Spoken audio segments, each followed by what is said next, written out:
Good morning. Happy Sabbath. Isn't it a beautiful Sabbath day today? So we're actually going to have a little rerun. So we have some different, food preparation videos. And so we have made some before. If you guys want to learn how to make some plant-based foods, let me know. My email is on the next slide here. But we're going to show you one way to make tofu. So tofu is actually a very, very nutritious food, and it's plant-based. You don't have to worry about cholesterol. You don't have to worry about a lot of fats, and it's very versatile. You can make it look like anything or taste like anything you want it to taste like. So without further ado, we're going to show this food preparation video. Good morning, church family. Today we're actually going to do something different for our health spotlight. We're going to actually show you how to make something that is nutritious and yummy too, hopefully. And so we're actually going to be talking about how to make tofu today. There are different types of tofu. And so there's a soft kind of tofu, which as you can see here, it crumbles very easily. And then we have a more firm tofu. So I'm trying to push on it and it keeps its shape.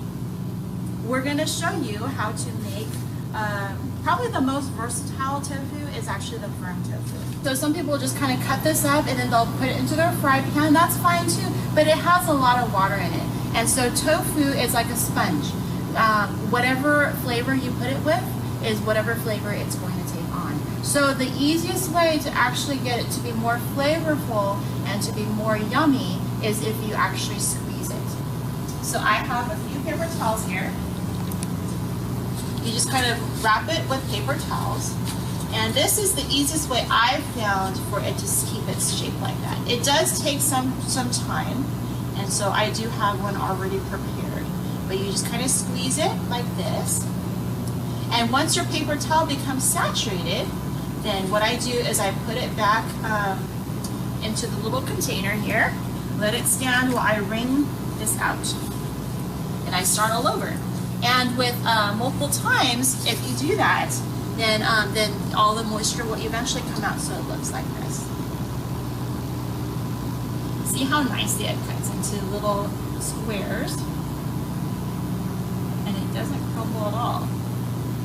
Let's go ahead and fry it a little bit, because that also does take a little bit of time for it to kind of develop a little skin to it.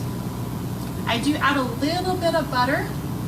This is a non-animal product butter. It's actually margarine, I guess you could like. I love to cook with garlic. So, I probably smell like garlic a lot of times, but that's okay because it's very good for you. Just kind of let this melt a little bit.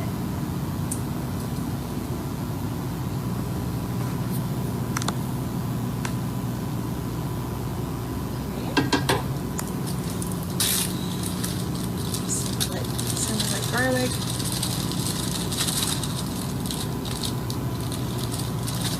And put as much garlic as you like.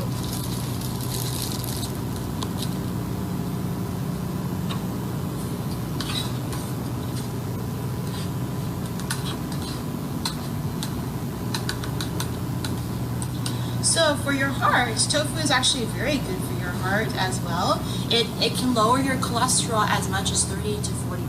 Even your LDL, which is the bad cholesterol, and it's possible that it might actually increase your HDL, which is the good cholesterol. It decreases your triglycerides, your fats in your body are decreased, and this all leads to a lower chance of heart disease and atherosclerosis, your blood vessel disease. It can lower your blood pressure, and it can actually, some of the isoflavones can actually stabilize your arrhythmia. So if your heart tends to beat in a irregular fashion, it can actually stabilize that and make it more regular. Oh my goodness, it smells good. We eat tofu a lot in our family. This, you can, like I said before, whatever you flavor it is how your tofu is going to taste like. And so for any kind of stir fry, a good base for our flavoring is actually this chicken seasoning. You can buy any kind, but this is actually the type of seasoning that we use at our home, or else one that I actually make myself. but this is much more easy. And it has no animal products at all. And so just kind of sprinkle it on. Something else that I actually also use a lot in our home is nutritional yeast, but we are actually out of that right now. I need to go back to my phone and get some more. It's very simple, just a little bit of that seasoning, some salt if you'd like. Not very much. But as you can tell, oh, it smells so good.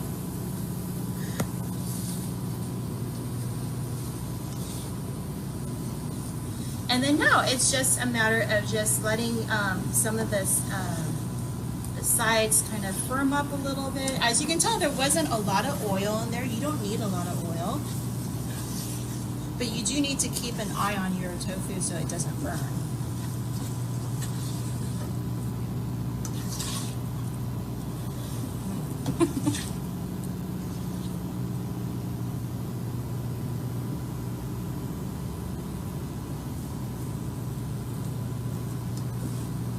So I kind of let it I don't want to crowd them too much because then it's harder for each little piece of tofu to kind of get their little skin for the little bit of crunch or chewy texture.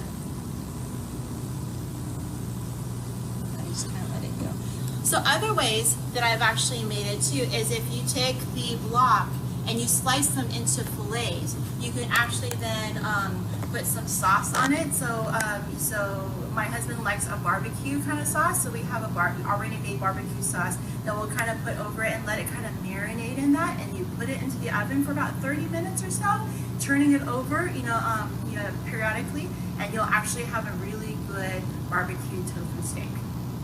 So if you're wondering about some of the nitty-gritties of the tofu, for every 4 ounces, which is about a quarter of this, there is only 86 calories, so it's not very much. If you're watching your calorie intake, and for that amount of calories, it's an excellent source of tryptophan, and it's very good in manganese, iron, and protein, and it's good in selenium, as well as omega-3 fatty acids, which is well known for the cardiovascular benefits, as well as copper, phosphorus, calcium, and magnesium. And so you get a pretty good bang for your buck there. Is this the final product? It can be.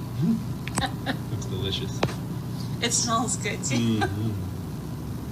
So as you can see, we're pretty much all done here. It smells wonderful, and so it's actually making me kind of hungry again for a second breakfast. There's a myriad of things that you can do with tofu, and it's good for you too. I hope that you try it this week and tell me what you think about it. Okay? If you have any questions, I'm always here for you.